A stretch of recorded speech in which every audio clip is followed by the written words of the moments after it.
안녕하세요. 옛 이야기입니다. 옛 이야기의 사연을 여러분들에게 읽어드릴 DJ 유진입니다. 구독과 좋아요는 채널 운영에 큰 힘이 됩니다. 꼭 부탁드리며 저는 여러분들의 댓글도 모두 읽고 있으니 댓글도 많은 참여 부탁드립니다. 그럼 오늘의 사연 바로 시작할게요. 사연 남녀 구독자님들 안녕하세요. 저는 인천에 사는 30대 여자입니다. 직장이 서울이라서 긴 시간 동안 사연을 들으면서 퇴근을 하는데 이렇게 제가 사연을 쓰게 될 줄은 몰랐네요. 이번에 제가 겪은 최악의 결혼 상대에 대해서 이야기하려고 글을 쓰게 되었습니다. 솔직히 이제까지는 일에 대한 욕심이 많아서 결혼에 대해 심각하게 생각해 본 적은 없었죠. 제 주변에서는 하나 둘 결혼을 하면서 조급함 같은 게 저에게도 찾아왔습니다. 하지만 막상 자신이 없었어요. 왜냐하면 저는 제 주변 친구들에게 쓰레기 컬렉터라는 별명이 있을 정도로 사람 보는 눈이 없습니다. 쓰레기 컬렉터란 쓰레기 수집가라는 뜻이죠. 즉, 연애를 할 때마다 대한민국의 괜찮은 남자들 중에서 어떻게 저런 놈을 골라 주워왔을까 싶은 남자들만 만났다는 겁니다. 보통은 나쁜 남자를 떠올릴 텐데요. 소위 여자들이 말하는 나쁜 남자란 얼굴값을 하는 바람둥이를 말하는 거겠죠. 하지만 저는 안타깝게도 얼굴도 보지 않습니다. 그냥 나쁜 놈, 못난 놈에 가까운 남자들을 만났죠.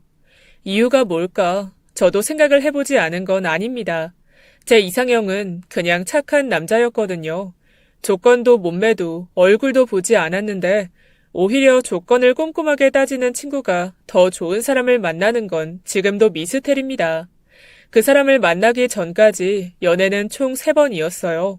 많다면 많고 적다면 적은 정도의 연애를 했죠. 첫 번째 연애는, 첫 번째 수집한 쓰레기는 제 나이 24살이었습니다. 남들에 비해 좀 늦은 편이긴 하죠. 하지만 그 전에는 남자에게 관심 자체를 느끼지 못했어요. 그때도 그저 친구들이 모두 남자친구를 만들길래 저 역시도 너무 늦었다라는 생각에 시도하게 된 것이었습니다. 때마침 고백을 받았고 상대는 1살 위의 오빠였죠. 굉장히 잘생긴 편에 유머러스한 사람이었어요. 심지어 저를 배려하고 어른스러웠죠. 얼굴 안 본다며 하시는 분들이 있을 것 같지만 이 사람으로 인해서 이상형이 바뀌게 된 것이라는 걸 알고 넘어가시면 될 듯해요. 어쨌든 그런 점에 이끌려서 만나게 되었고 초반에는 굉장히 잘 만나다는 생각이 들 정도로 저를 아껴주었습니다. 하지만 그 사람의 양면 중에 단면이었을 뿐 가까워지면 가까워질수록 본래의 모습이 뭔지 의심이 될 정도였어요. 시작은 이랬습니다. 함께 자동차를 타고 가고 있었는데 앞차가 갑자기 멈추는 바람에 급하게 브레이크를 밟게 되었죠. 몸이 갑자기 앞으로 쏠렸지만 차량이 부딪히거나 하지는 않았습니다. 남자친구도 저도 순간 놀라기는 했지만 큰 이상은 없었죠. 거기다가 앞차는 미안하다는 표시로 비상 깜빡이를 켰다가 끄기를 반복하더군요. 그래서 저는 와, 진짜 놀랐다, 그치? 하고 웃으면서 다행이라고 반응 속도가 빨랐다며 칭찬했죠. 그런데 오빠의 표정은 굳다 못해서 완전히 찌그러져 있었습니다. 그러고는 신호가 바뀌자마자 속력을 미친 듯이 높여 그 차를 따라잡으려고 하더군요. 전 너무 놀라서 어버버 하면서 조수석 위에 있는 손잡이를 꽉 잡고 그만하라면서 애원했습니다. 하지만 남자친구의 눈은 이미 이성을 잃어버린 것처럼 번뜩이고 있었어요. 입에서는 들어보지 못한 욕설이 쏟아져 나왔고 그 차를 완전히 따라잡은 뒤에 브레이크를 꽉 밟았죠. 전 몸이 앞으로 쏠리면서 비명을 질렀습니다. 하지만 남자친구는 그런 저는 보이지도 않는지 차 문을 열고 뒤에 같이 멈춘 차를 향해 달려갔어요. 그리고는 나오라고 소리를 꽥꽥 질렀고 안에 있는 운전자는 벌벌 떨면서 나오지 않으려고 했죠. 사태가 심각해지는 것 같아서 저도 차에서 내려 남자친구를 말리러 갔습니다. 오빠, 제발 그만해. 이 정도면 됐잖아, 어? 이거 놔. 미안하다고 사과를 받아야겠어. 정말 이럴 거야? 나 진짜 무서워. 그럼 병신처럼 굴까? 이걸 그냥 넘어가라고? 아, 제발. 제발 날 봐서라도 그만해, 어? 저는 화가 난 남자친구의 등을 쓸고 팔을 잡아당겨 차로 이끌었죠. 알았어. 알았다고. 간다고. 저는 두근거리는 심장을 부여잡고 오빠와 함께 차를 향해 천천히 걸어갔습니다. 그런데 순식간에 제 손을 뿌리치고 다시 그쪽으로 달려갔고 백미러를 발로 차더군요. 차 안에서는 비명소리가 들렸죠. 그리고 몇 분 지나지 않아서 경찰이 도착했습니다. 전 순간 너무 놀라서 어쩔 줄 몰랐는데 남자친구는 웃음을 흘리고 있더군요. 마치 별거 아닌 일로 경찰까지 출동했냐는 듯이 짝다리를 하고는 한 손에는 담배까지 물고 있었습니다. 그걸 보고 알게 되었죠. 그 남자가 굉장히 허세에 찌들어 있다는 걸 말이죠. 이날 엄청 심하게 싸웠어요. 하지만 이 일로 헤어지진 않았습니다. 단순히 욱하는 감정에 저지른 실수였다. 내가 다칠 뻔한 게 화가 나서 그랬다는 말에 그냥 넘어갔죠. 아주 가끔씩 그런 모습이 있었지만 최대한 자중하려고 했기에 저도 더는 뭐라고 하진 않았습니다. 그렇게 2개월 정도가 지나 비가 엄청 오는 어느 날이었죠. 그날 저희는 친구 커플과 함께 자취방에서 취업 스터디를 하다가 짜장면을 배달시켰습니다. 배달은 40분 내외에 온다고 했고 저희는 면접 준비를 하면서 즐겁게 기다렸죠. 그런데 1시간이 지나도 소식이 없었어요. 전화를 해볼까 하는 생각이 들 무렵에 초인종 소리가 들렸습니다. 제가 계산을 하려고 문을 열었을 때 배달원분의 상태가 좋지 않다는 걸 알았어요. 우비를 입고 계셨는데 여기저기 찢어져 있었고 목장갑에서는 피가 흐르고 있었습니다. 어머, 피... 괜찮으세요? 배달원은 굉장히 미안해하며 많이 늦었죠? 오다가 사고가 났어요. 음식이 많이 식었으니까 돈은 받지 않을게요. 라고 정중하게 말하고는 죄송하다고 거듭 사과를 하셨죠. 아니에요. 전 식은 것도 좋아해요. 돈은 받으세요. 저는 돈을 꺼내서 배달원에게 건넸고 배달원은 계속 고개를 저었습니다. 친구 커플도 무슨 일인지 상황을 보려고 나왔고 거절하는 배달원에게 괜찮다고 받으라고 하며 작게 실랑이를 했죠. 그런데 제 뒤에 서 있던 남자친구가 제 손목을 잡고 돈을 가로챘습니다. 다시 가져와. 미쳤어? 그게 무슨 말이야? 이따위로 된 걸 판다고? 공짜로 줘도 안 먹어. 우리가 거진 줄 알아? 당장 가져가서 새로 가져오라고. 죄송합니다. 기다리셨을까봐 일단 가져온 건데 그런 뜻은 아니었습니다. 죄송합니다. 이렇게 짓거릴 시간에 가져오라고. 배달이나 하는 주제에. 친구 커플도 남자친구의 어깨를 잡고 그러지 말라고 말렸어요. 하지만 오히려 보는 시선과 만류가 있자 더욱더 날뛰기 시작했습니다. 욕설이 튀어나왔고 배달원에게 무릎까지 꿇으라고 소리치는 걸 보고 간신히 잡고 있던 이성의 끈이 끊어졌죠. 전 남자친구의 뺨을 휘갈겼습니다. 그리고 헤어지자고 통보했죠. 그때 남자친구는 아차 싶었는지 제게 잘못했다고 했지만 이미 제 마음은 완전히 돌아섰습니다. 전 배달원에게 죄송하다고 허리를 숙여 사과하고 돈을 쥐어드리고 세탁비까지 드렸죠. 빗길에 배달을 시킨 저희 탓도 있다면서 거듭 사과했습니다. 그리고 저는 남자친구를 저희 집에서 내쫓았어요. 가지고 왔던 우산을 들려주지 않은 건 작은 복수였습니다. 어디 한번 비 쫄딱 맞고 집에 가라 이런 마음이었어요. 그 뒤로부터 제 이상형은 무조건 착한 남자가 되었습니다. 다음 연애는 2년이 지난 후였고 2번째 쓰레기는 다행히 착했어요. 비록 가난한 취업준비생이었지만 상관없었죠. 왜냐면 제가 직장에 다니고 있었기 때문입니다. 돈이야 더 많이 버는 사람이 더 많이 내면 그만이라고 생각했기에 큰 문제가 되지 않았죠. 그런데 정도가 점점 지나치기 시작했습니다. 마치 하루 종일 굶고 있다가 뷔페에 온 것처럼 굴었거든요. 그 시작은 늘 끊임없이 눈치를 보는 것이었습니다. 누구라도 돈이 없으면 눈치를 볼 수도 있기에 저는 이 부분은 충분히 배려를 해주려고 기분 상하지 않게 계속 권해야 했죠. 커피숍에 갈까? 저기 괜찮은 커피숍 있어. 아니야. 난 오늘 커피가 별로라. 좀 걷자. 한여름인데. 그래. 그러지 뭐. 하지만 목적 없이 한여름에 2시간을 불편한 구두를 신고 걷는 건 행군이나 마찬가지였고, 전 몇 번이나 다리가 아프다고 했지만 꿈쩍도 하지 않더군요. 오후 2시, 공들인 화장은 다 흘러내리고 마스카라는 번지고 뜨거운 아스팔트에서는 아지랑이가 올라오는데 숨이 턱턱 막히기 시작했습니다. 저기, 나 좀 안고 싶은데. 여름이라서 힘도 들고. 조금만 더 걷자, 어? 커피 그냥 내가 살게. 제발 들어가자. 내가 너무 힘들어서 그래. 날 위해서 가는 거라고 생각하면 되잖아. 어? 어쩔 수 없나? 알았어. 그래도 난 자기가 힘들게 번 돈을 나 때문에 쓰는 게 미안해서. 뭐, 이 정도는 귀엽죠. 얼마나 눈치가 보였으면 제게 이렇게까지 하나 싶었습니다. 그런데 문제는 그게 아니었어요. 아이스 커피 한 잔이랑 자기는? 더블 에스프레소 칩 프라푸치노에 휘핑 많이. 그리고 자바칩 토핑 추가해주세요. 뭐? 그래요. 이 녀석은 그렇습니다.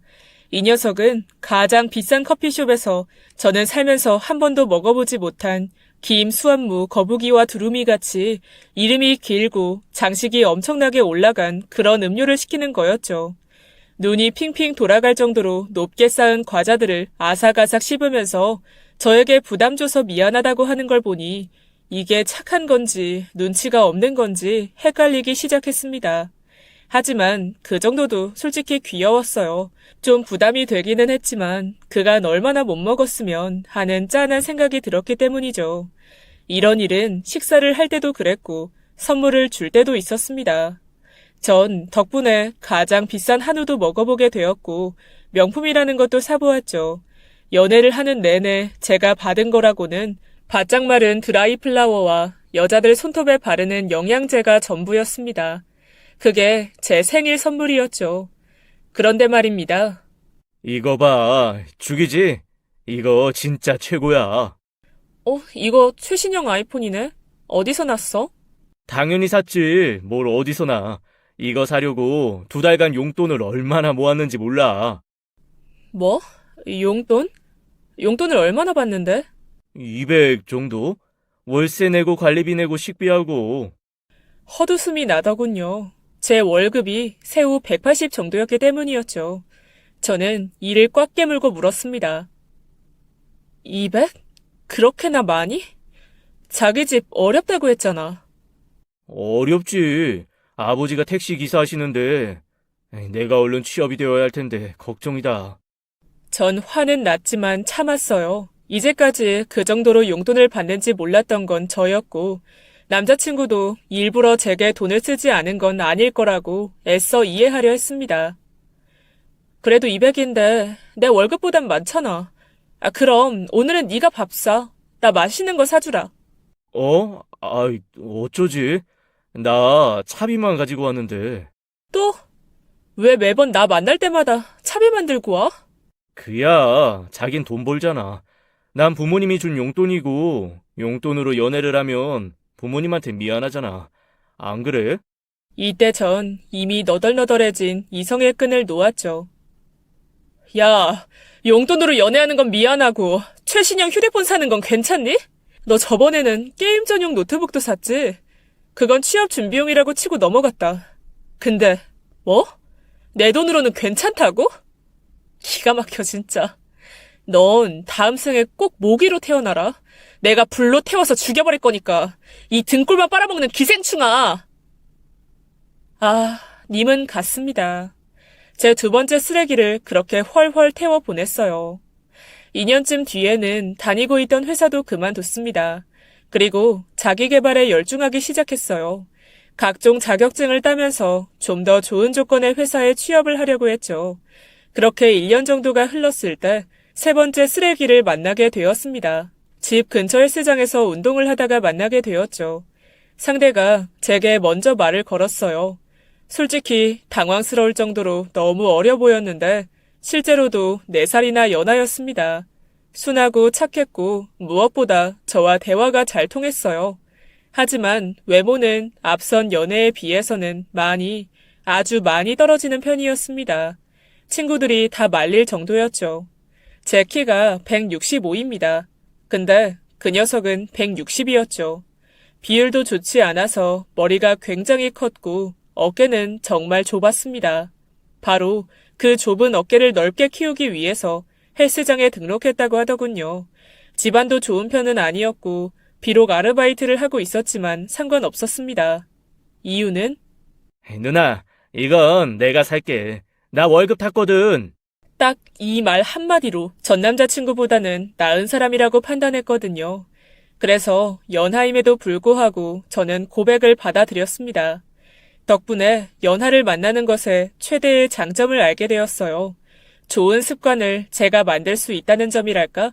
늘 앞선 연애에서는 제가 상대를 맞춰줬다면 이번 연애는 제가 조각을 만들어서 딱 맞게 끼울 수가 있었죠. 힘들긴 했지만 생각보다 많은 부분을 변화시키는 게 가능하긴 했어요. 이를테면 사과하는 것. 저는 싸움을 좋아하지 않습니다. 보통 연애에서는 사소한 것으로 많이 싸움이 나고 그것으로 화해하는 시간이 길다고 들었어요. 예를 들면 싸움이 나면 남자는 미안해 하고 말하죠. 그럼 뭐가 미안한데? 하면서 시작도 끝도 없는 도돌이표가 되잖아요. 그런데 저는 그런 걸 싫어합니다. 네가 말을 함부로 한 게 내가 화가 난 이유야. 그니까 이 부분은 고쳐줄래? 미안해. 그렇게 안 할게. 그래, 알았어. 이 정도가 제 싸움의 시작과 끝이라고 해도 무방하죠. 언성을 높이는 것 자체가 싫어서 저는 싸움을 되도록 대화로 빨리 풀어내고 끝내려고 합니다. 이건 저희 부모님의 영향이 크죠. 두 분은 살아오면서 한 번도 언성을 높여 싸우는 걸 본 적이 없어요. 일찍 돌아가신 저희 아버지는 어린 저에게 늘 이야기하셨습니다. 평생을 살아오면서 깨달은 진리가 부부 행복의 비결이라고. 남자들은 여자한테 이길 수 없다는 거 바로 그거야. 유일하게 이길 수 있는 건 먼저 태어나는 거고 그건 불변의 법칙이지. 그러니까 절대로 이기려고 들지 말고 최대한 빨리 항복을 해야 해. 그리고 또 하나는 어머니가 가르쳐줬어요. 인간관계나 부부 사이의 시작은 애정이어도 그걸 쭉 지속하기 위해서는 인정이 필요하다고 말입니다. 왜 어른이 되면서 고집이 강해지고 사과나 인정을 하는 걸 자존심 상한다고 하잖아요. 그런데 그게 가족들에게는 더 심해진다는 거였죠. 실제로도 그냥 대충 넘기고 밥 먹어라 하면서 푸는 어른들이 굉장히 많습니다. 어머니는 그런 부분을 굉장히 싫어하셨어요. 내가 어릴 때도 난 그게 정말 웃긴 거야. 자기 어린애들한테는 얼른 사과하라고, 당장 화해하라고 윽박을 지르면서 말이지. 정작 본인들의 실수는 인정도 사과도 하지 않잖아. 그니까 너도 그런 어른이 되지 않으려고 노력하렴. 잘못을 인정하고 사과할 줄 아는 게 진짜 어른이야. 전 두 분의 말씀을 거름 삼아서 성장했고 이런 부분들을 가르쳐 줄 수 있었습니다. 덕분에 저희는 흔한 말다툼 없이 잘 지낼 수 있었죠. 그런데 문제는 있었어요. 제가 어떻게 할 수 없는 영역이었죠. 키에 대한 자격지심과 콤플렉스였습니다. 앞선 문제들보다는 별거 아닌 것 같지만 의외로 까다롭고 해결하기 힘든 문제였어요. 수술로 해결되는 것도 아니고 제가 아무리 괜찮다고 해도 본인이 받아들이는 것부터 불가능했기 때문이었죠. 오늘 어디가? 구두 신었네. 친구 결혼식이라서. 꼭 그렇게 입어야 해? 선보러 가? 아니, 치마를 입어서 그렇지. 겨우 2.5cm야. 항상 그런 식이지. 그럼 나는 여기서 깔창 더 껴? 알았어. 그냥 운동화 신을게. 물론 이해를 못하는 건 아니었습니다. 제가 훨씬 키가 크기도 했고 다리도 긴 편이라서 작은 굽이라고 해도 키 차이가 엄청나 보였거든요. 아무래도 제 엉덩이 위치가 본인의 허리 쪽에 있으니 뒷모습을 보면 조금 웃기게 보이기도 했죠. 그래도 전 최대한 맞춰주려고 했어요. 바지를 사도 최대한 내려 입고 티는 항상 엄청 큰 사이즈로 사서 입었습니다. 그러면 엉덩이 위치가 확 티가 나지 않았기 때문이죠. 하지만 그런 노력에도 불구하고 남자친구는 점점 삐뚤어졌습니다. 심지어 본인의 친구들이 저를 모델 같다고 했을 때는 거의 화를 냈죠. 모델은 얼어 죽을. 그냥 말라 비틀어진 거지. 그리고 저거 다 화장 기술이야. 옷 좀 잘 입고. 그러면 누구나 저 정도 하는 거지. 아니냐? 야, 그냥 장난으로 친구가 말한 건데, 나도 아닌 거 알거든? 그렇게 정색하니까 더 민망하잖아. 아닌데. 장난으로 말한 거 아니에요, 누나. 정말요? 고마워요. 어색한 분위기에서 술자리가 끝나고 저는 조용히 남자친구를 불러서 왜 그랬는지 물었습니다. 미안해. 안 그럴게. 대체 왜 그렇게 행동한 거야? 내가 물었잖아. 그니까 잘못했다고 사과했잖아. 받아줘야지. 기가 차더군요. 남자친구는 제가 이야기해준 걸 악용하고 있었습니다. 뭘 잘못해도 그냥 사과하면 사과를 받아준다고 생각하고 있었죠. 그래서 일단 지르고 그 다음에 사과하는 방법을 쓰려고 한 것이었습니다. 널 어쩌면 좋니? 나도 짜증나. 왜 맨날 누나만 아까워? 그거야 그냥 하는 말이지. 치켜 세워준 거잖아. 그니까 왜 난 그런 소리를 못 듣는데 누나 친구들은 왜 그런 소리를 안 하는데 내가 키가 작아서? 돈도 별로 못 벌어서? 얼굴이 별로니까 날 무시하는 거 아니야. 아니야. 여자들은 그런 말 잘 안 해. 대신 내가 잘생겼다, 멋지다 해주잖아. 아니 웃기잖아. 난 4살이나 나이 든 사람 만나는 건데 아까워도 내가 훨씬 아깝지 왜 누나가 아깝냐고. 그래, 네가 아깝다. 아까워. 헤어지자. 그렇게 저는 2개월 만에 3번째 쓰레기를 분리수거했죠. 이 녀석은 아쉬울 거 없다는 듯 헤어지더군요. 알고 보니 꼴에 다른 여자가 있었습니다. 그 여자의 키는 144. 저는 진심으로 축하해 주었어요. 이게 맛이 들렸는지 저에게 자랑하듯이 본인들의 연애사를 시시콜콜하게 이야기했죠. 너무 예쁘다, 너무 완벽하다면서 그 여자가 너무 좋다고 밤마다 전화가 왔어요. 그런데 딱 일주일 후에 헤어졌다고 울면서 애원했습니다.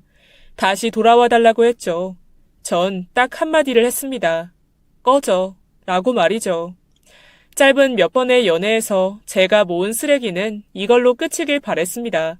그리고 연애할 마음도 없어졌죠. 전 그 분노를 연료 삼아서 결국 알아주는 회사에 입사하게 되었어요. 최악의 상황이긴 했지만 전 결국 그런 경험들이 저를 성장시켰다고 생각했습니다. 어차피 돌이킬 수 없다면 최대한 긍정적으로 받아들이는 게 좋을 것 같아서였죠. 재활용 불가 쓰레기들은 모았지만 대신 목에는 노력의 결실인 사원증이 걸려 있었습니다. 안타까운 건 노력하면 얻을 수 있는 것이 많지만 다른 누군가를 만난다는 건 노력으로도 얻지 못할 수 있다는 거였죠. 이건 제가 연애를 하면서 깨닫게 된 것이었습니다. 배려하고 이해하고 인정해도 결국은 제 마음과 같지 않다는 것. 결국 전 30 초반까지 혼자 지냈어요. 그러다가 회사 동료의 부탁으로 나간 곳에서 그 사람을 만나게 되었습니다. 바로 제가 글을 쓰려고 결심한 가장 큰 부분을 차지한 사람이에요. 170 정도의 키, 통통한 체격의 작은 눈, 그리고 8대2 가르마의 촌스러운 8살 연상의 남자. 각자 소개를 하는 내내 집중을 하지 않고 주변에 있는 물건에 각도를 맞추기 시작했죠. 처음에는 유난스럽다 정도였는데 만난 지 1시간이 채 되지 않아서 그 이상을 보여주더군요. 식사를 주문하고 나서 물티슈와 알코올 솜을 꺼내서 수저며 씻기며 싹 닦아서 건네는 겁니다. 강박에 가까울 정도로 닦고는 자신의 손도 소독을 하더군요. 그런데 막상 음식을 먹을 때는 음식을 채 씹지도 않고 말을 하거나 튀기기도 했습니다. 결벽은 자신을 제외한 다른 물체 혹은 상대에게만 해당하는 듯 했죠. 그것뿐만이 아니었습니다. 대체 누구랑 그렇게 연락을 하시는 건지. 혹시 바쁜 일이 있으면 그냥 가셔도 돼요. 저희 어머니요. 어머니가 너무 궁금해 하셔서요. 그러시구나. 네, 저도 홀어머니 밑에서 자랐거든요. 그래서 어머니가 외롭지 않게 자주 연락을 해요. 그렇군요. 좋은 분이시네요. 당연한 거죠. 아버님 일찍 돌아가셨다면서요. 저랑 비슷하네요. 저희 어머니도 힘들게 저를 키우셨어요. 아, 음식이 맛있어서 다음에 같이 오자고 연락드린 건데 죄송해요. 제가 눈치가 없게 연락을 했죠. 전 손을 내저었죠. 아, 괜찮아요. 생각보다 좋은 사람이구나 싶었습니다. 그래도 전 딱히 만남을 이어갈 생각은 없었어요. 사실 그렇게 누군가 만나고 싶지 않기도 했고, 단순히 착하다는 것에 정확한 기준도 확신할 수 없었기 때문입니다. 그래서 전 정중하게 두 번째 데이트 신청을 거절했죠. 그런데 그 남자는 정말 오랫동안 저를 따라다녔습니다. 제가 다니는 회사 앞에 찾아와서 커피를 주고 가기도 했고, 매일 아침 안부 문자를 보내면서 제가 부담스럽지 않은 선을 지켰어요. 물론 저는 중간중간 딱 잘라서 거절을 했지만 그 사람에게는 통하지 않았습니다. 부담을 줄 생각도 억지로 만나고 싶은 것도 아니라며 꾸준하고 가벼운 정도로 안부만 주고받는 걸로 만족한다고요. 제가 한 번도 만나보지 못한 사람이었습니다. 기다릴 줄 안다는 게 제게 안정을 주더군요. 그리고 저만 꾸준히 봐준다면 그거야말로 정말 착한 사람이 아닐까 하는 생각도 들었죠. 그래서 한번 만나보자고 생각했습니다. 그런데 아주 지독한 마마보이더군요. 그래도 그게 나쁘진 않았습니다. 단순하게 효심이 깊다는 정도로 생각했어요. 그것도 약간 유별나게. 이거 좋다. 오빠, 우리 이 영화 볼까? 볼까요? 라고 해야죠. 우리 존댓말 쓰기로 했잖아요. 아, 알았어요. 이 영화 어때요? 전 봤어요, 지난주에. 그럼 이 공포 영화는 어때요? 이것도 봤는데 어쩌죠? 아이, 그리고 저것도 이렇게 많이 봤다고요? 엄마랑 같이 봤죠. 엄마가 영화를 참 좋아해요. 다음에 우리 셋이 같이 보러 가면 좋겠다. 그쵸? 좀 찜찜하긴 했지만 홀어머니를 둔 같은 입장으로 이해하고 넘어갈 수 있었습니다. 그리고 그 부분을 빼면 정말 착하고 성실한 사람이었거든요. 오로지 저만 보고 있는 느낌은 이전의 연애와는 확실하게 달랐습니다. 그래서 어쩌면 이 사람과는 오래 만나볼 수 있겠다 싶었죠. 더 이상은 짧기만 한 연애는 하고 싶지 않았기 때문이었어요. 유머 코드도 맞지 않았고 공통 관심사도 없었지만 대신 저를 많이 아끼고 배려해주는 건 최고였습니다. 제가 생리통이 굉장히 심한 편인데 그때면 늘 초콜릿과 따뜻한 핫팩 그리고 진통제까지 챙겨줬죠. 그건 늘 커다란 가방에 넣고 다녔는데 그 안에는 물병이며 우산이며 반창고까지 있었어요. 저는 모든 물건이 다 있다면서 도라에몽 가방이라고 불렀죠. 심지어 저의 운동화도 한 켤레 들어 있었습니다. 높은 굽에 도통 적응하지 못해서 늘 까지고 아픈 제 발을 위해서 말이죠. 세상에 이렇게 다정한 사람은 절대로 없을 거라고 생각할 정도로 온통 제 물건만 가득한 가방이었어요. 연애는 반년 정도 지속되었습니다. 평안한 날들의 연속이었죠. 그러다 재작년 여름 사건이 터지고 말았습니다. 커피숍에 앉아 남자친구의 노트북으로 영화를 보고 있었어요. 그런데 그 사람 옷에 커피가 튀어서 화장실로 가게 되었습니다. 한참 걸리겠구나 생각하고 혼자라도 보고 있는데 카카오톡 알림이 떴죠. 봐서는 안 된다는 걸 모르지는 않았는데 하필 상대가 엄마였어요. 그래서 호기심을 이기지 못하고 들어갔죠. 그런데 남자친구와 어머니는 서로 대화를 하고 있었습니다. 저와 뭘 먹었는지부터 뭘 챙겨줬는지까지 세세한 상황이 실시간으로 올라가고 있었죠. 저는 약간 소름이 끼칠 정도였어요. 제가 오늘 입은 옷부터 핸드백 이름까지도 모든 정보가 전송되고 있었으니까 당연했습니다. 샤넬? 씀씀이가 해픈 거 아니니? 명품을 좋아하는 것 같긴 해. 여자가 주제를 알아야지. 사치나 부리고. 그래도 쇼핑 자체를 좋아하는 건 아닌 듯. 그런 건 초장에 잡아야 돼. 생리하는 건 걱정 마. 내가 잘 챙겨줬어. 모든 게 거짓이었어요. 그 사람은 모두 어머니의 명령에 따라서 움직이고 있었던 겁니다. 그래서 전 화장실에서 돌아온 그 사람의 눈앞에 이 내용을 보여줬죠. 그랬더니 처음에는 화를 내더군요. 자신의 사생활을 함부로 봤다는 이유였습니다. 사생활? 제 사생활을 보고하는 건 괜찮고요. 그건 미안해요. 제가 연애 경험이 없어서 그랬어요. 혹시나 저를 싫어할까봐 그랬다고요. 정말이에요. 그리고 엄마는, 엄마가 저렇게 말을 한 것도 이유가 있어요. 드러나 봅시다. 그 이유가 뭔지. 그 사람은 머뭇거리다가 품에서 낡은 반지 케이스를 꺼내서 제게 내밀더군요. 안에는 굉장히 오래된 은색 비슷한 반지가 들어 있었습니다. 저는 눈썹을 치켜 올리며 이게 뭐냐고 물었죠. 제 차가운 표정에 충격을 받은 듯이 눈물을 뚝뚝 흘리더군요. 저희의 할머니의 할머니가 엄마한테 물려주신 반지인데 결혼하고 싶은 사람이 생기면 가지고 다니라고 하셨어요. 그 사람의 눈물은 진심으로 느껴졌습니다. 뭔가 잘못됐다는 걸 알았지만 모든 게 완벽할 수는 없다는 걸 이제는 알고 있었거든요. 그 결혼을 승낙했어요.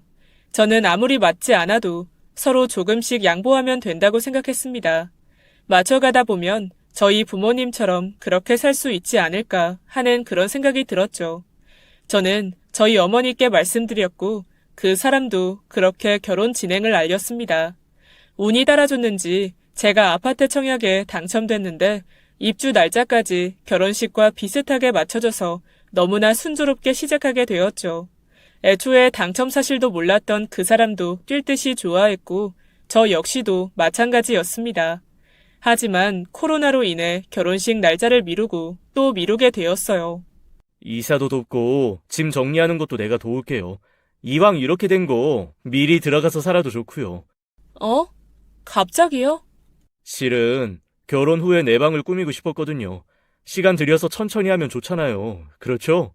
그야 그렇죠. 근데 아직 제 짐도 못 풀었는데요. 제가 다 정리해 둘게요. 제가 또 정리는 잘하잖아요. 전 고맙다고 하고 짐 정리를 맡겼습니다. 전 회사 일도 바쁜데다가 아직 그 아파트로 들어갈 생각이 없었기 때문이었죠. 그래도 온전히 모든 일을 맡겨 미안한 마음에 생필품과 초밥을 사들고 집으로 찾아갔어요. 집에 들어서자마자 모든 게 텅텅 비어 있었습니다. 너무 완벽하고 깔끔하게 거실이 정리가 되어 있었죠. 그런데 안방을 본 순간 너무 놀라고 말았어요. 여기 있던 아버지 유골함 못 봤어요? 그거 버렸어요, 제가. 왜 그런 걸 집에 둬요? 뭐라고? 어디에? 우리 엄마가 그런 거 부정 탄다고 버리라고 했어요. 어디에 버렸는지 알면 다시 찾아오게요? 안 돼요. 귀신 들린 물건을 집에 들이면 저희한테 좋지 않아요. 야, 어디다가 버렸어? 존댓말 하라고 했죠? 자꾸 무식하게 굴래요? 서로 존중하고 배려하면서 살자니까요. 전 정신을 반쯤 놓고 맨발로 아파트를 빠져나왔습니다. 그리고 쓰레기통을 계속 뒤지기 시작했죠. 손에서는 땀이 흘렀고 눈물도 흘렀습니다. 미쳤어. 저는 저 자신을 책망하면서 손에서 피가 나는 줄도 모르고 유리를 따로 모아둔 함에 손을 쑤셔 넣었죠. 몸이 벌벌 떨리고 이가 딱딱 부딪혔습니다. 누군가 와서 괜찮은지 물었지만 아무것도 들리지 않았어요. 아빠 하면서 저는 계속 쓰레기를 뒤졌습니다. 그때 저를 염려하던 목소리의 주인공이 저를 잡아 세우더군요. 눈물 때문에 앞이 가려서 잘 보이지 않았죠. 저는 계속 울었습니다. 이거 놔요. 아빠를 찾아야 된다고요. 백사오총각. 무슨 일이라고? 저 이분이 지금 뭘 찾고 있다는데요. 아빠라고. 아빠? 혹시 유골함? 저는 너무 놀라서 미친 듯이 고개를 끄덕였죠. 경비 아저씨는 기다리라고 했지만 저는 뒤를 쫓아갔습니다. 그런데 다리에 힘이 풀려서 처음 본 남자가 저를 부축해 주었죠. 다행히 경비 아저씨의 손에 들린 건 저희 아버지께 맞았습니다. 혹시 몰라서 자신이 보관하고 있었다고 하더군요. 먼저 거듭 감사를 표했습니다. 저는 그걸 끌어안고 다시 엉엉 울음을 터뜨렸죠. 1004호에 산다는 남자분은 제게 슬리퍼 2짝을 신겨주시곤 돌아가셨습니다. 한참을 앉아있다가 정신을 차렸고 저는 그 유골함을 경비 아저씨께 맡아달라고 부탁했어요. 그와 동시에 복수를 다짐했죠. 저는 월차를 쓰고 아침에 남자친구의 짐을 모두 싸서 착불로 보냈습니다. 그리고 그 사람이 소중히 여기던 값비싼 피규어를 고아원에 기부해버렸죠. 속이 시원했습니다. 그리고 비밀번호를 바꾸고 그 집에서 나와버렸어요. 야, 너 미쳤어? 이대로 끝내자는 거야? 내가 그걸 어떻게 모았는데 그걸 버렸다고? 우리 아버지를 버린 것보단 훨씬 나아. 그리고 존대하신다면서요. 왜 무식하게 반말이니? 난 지금 화가 났잖아. 당장 돌려줘. 그리고 싹싹 빌어. 아니면 너랑은 끝이야? 끝내. 그럼 되잖아. 그래, 좋아. 너 그럼 당장 아파트 반값 내놔. 뭐? 저는 순간 귀를 의심했습니다. 파혼 위자료라면서 아파트를 판 값을 정확히 받겠다는 소리를 하더군요. 멍청한 건 내가 분명 인지는 하고 있었는데 위자료를 받는다고? 결혼도 안 하고? 너 이 정도로 멍청했어? 너 위자료 줘야지. 법적으로 그래. 너 때문인데 내가 고소할 거야. 법? 누가 그런 소리를 해? 네이버 지식인에서 그랬어. 맙소사. 저는 이렇게 4번째 쓰레기까지 주었다는 걸 인정해야 했습니다. 정말 고소 준비를 했는지 네이버 지식인에 대한 신용도가 떨어졌는진 모르겠지만 얼마 가지 않아서 저를 다시 잡더군요.